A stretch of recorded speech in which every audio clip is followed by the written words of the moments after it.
Hi, everybody. It's Anne Quinn for this week's book about famous people, famous events.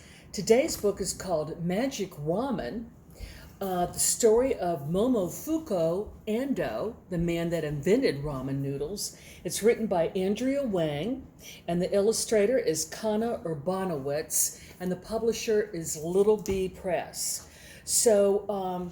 I imagine most of you have had ramen noodles before. They are so scrumptious, so fabulous. And I think most of us think of it as comfort food. It's quick, it's easy, it's nutritious. So this is the story of how it was invented. So here we go. Momofuko Ando picked his way through the rubble on his way home from work.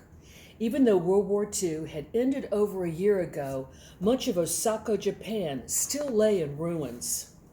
Across the street, a long line of people wound around the sidewalk.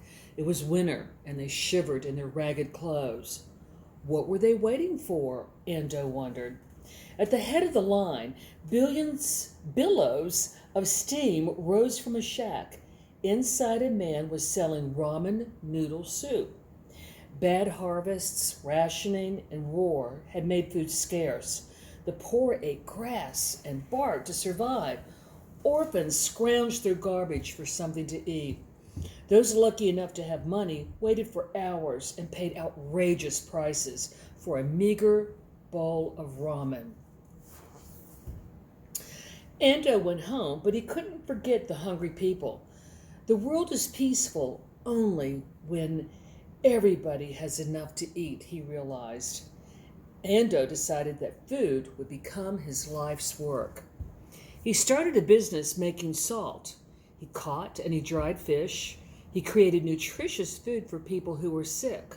With every new product, every new job, and every new business, Ando thought about the line of starving people.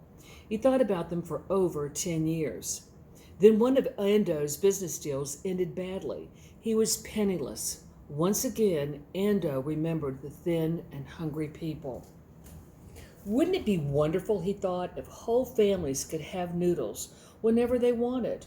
No more waiting in line in the cold, no more high prices, and no more empty stomachs. He dreamed about a new kind of ramen. His ramen wouldn't be like other noodles. It would be more nutritious.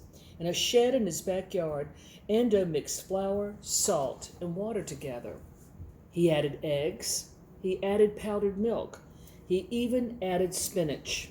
Nothing worked. The noodles were too crumbly, or too sticky, or too lumpy. Ando kept experimenting with different ingredients. One day he cranked the handle of his noodle-making machine and he tested the noodles that came out. They didn't crumble, stick, or lump. It was just the right mix of ingredients.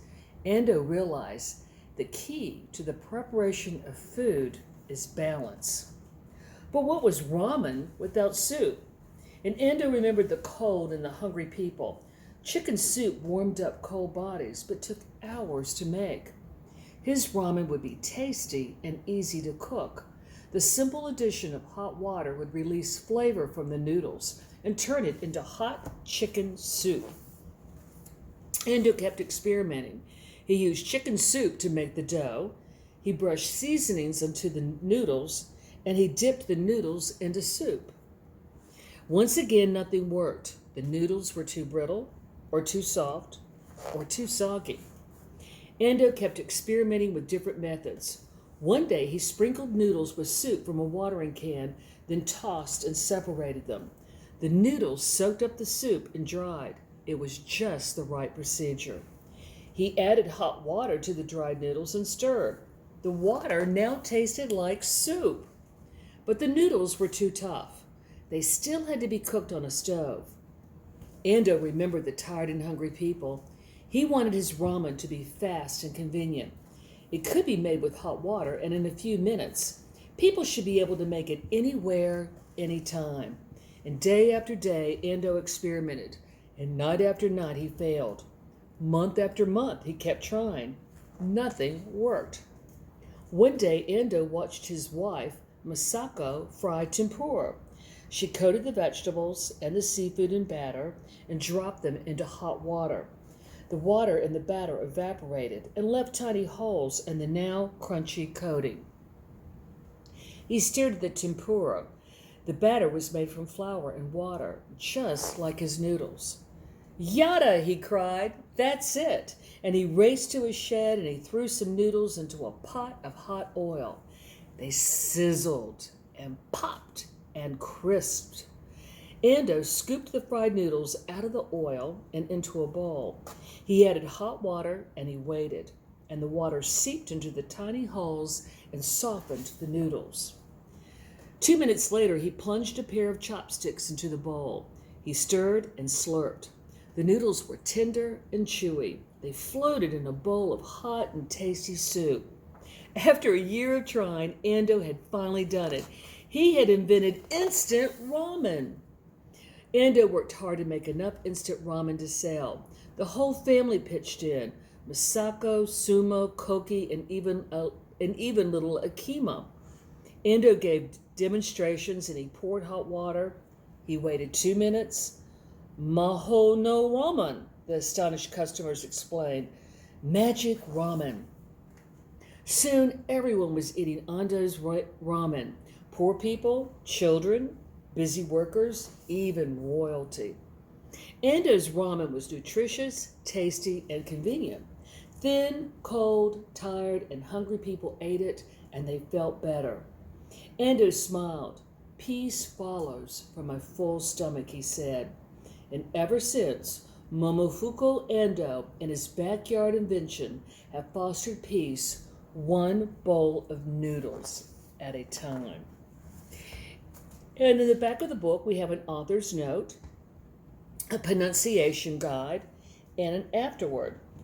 And another key thing that Ando did was that he continued to invent. He created the cup of noodles, which would be made right into his own container, no bowl even needed. Even at the age of 91, Ando invented Space Ram, instant noodles that could be eaten in zero gravity. In 2005, 2 years before Ando's death, Japanese astronaut Soichi Noguchi became the first person to eat ramen in outer space aboard the U.S. shuttle Discovery. Ando's instant ramen is not only magic, it is out of this world. So, the next time you eat some ramen, think of the man that invented it to take care of a need of so many poor people that needed hot, nutritious food. And so out of that need came a food that millions and millions of people across the world still enjoy. Thank you. We'll talk to you and read another book next week. Bye.